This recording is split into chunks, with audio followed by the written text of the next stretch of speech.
ইবলিস বহু আমল করত, এত ইবাদত করতো আল্লাহ পাকের, ইবাদত করতে করতে করতে করতে এমন লেভেলে সে চলে গেছে যে আল্লাহ পাক তাকে ফেরেশতাদের সর্দার বানিয়ে দিয়েছে। আপনারা ভাবতে পারেন যে ইবলিস ছিল ফেরেশতাদের সর্দার, মানে জিবরাইল আলাইহিস সালামের উপরে ফেরেশতাদের সর্দার, মানে কি সব ফেরেশতাদের উপরে তার মাকাম চলে গেছে ইবাদত করতে করতে, আনুগত্য করতে করতে। একটা পর্যায়ে কি হলো, আল্লাহ পাক একটা আদেশ করলেন, আদমকে সিজদা করো, সবাই সিজদা করলো ইল্লা ইবলিস। না করার পিছনে রিজনটা কি?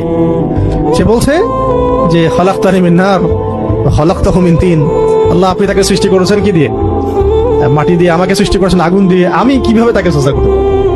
আর সে বলতেছে যে আপনি ভুল, আমি সঠিক। নাউজুবিল্লাহ।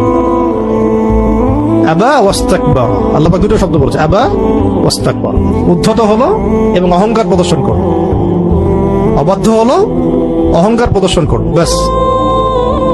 আবা ওয়াস্তাকবার, উদ্ধত হলো, অবাধ্য হলো, অহংকার প্রদর্শন করলো, জাহান্নামীতে অন্তর্ভুক্ত হয়ে গেল।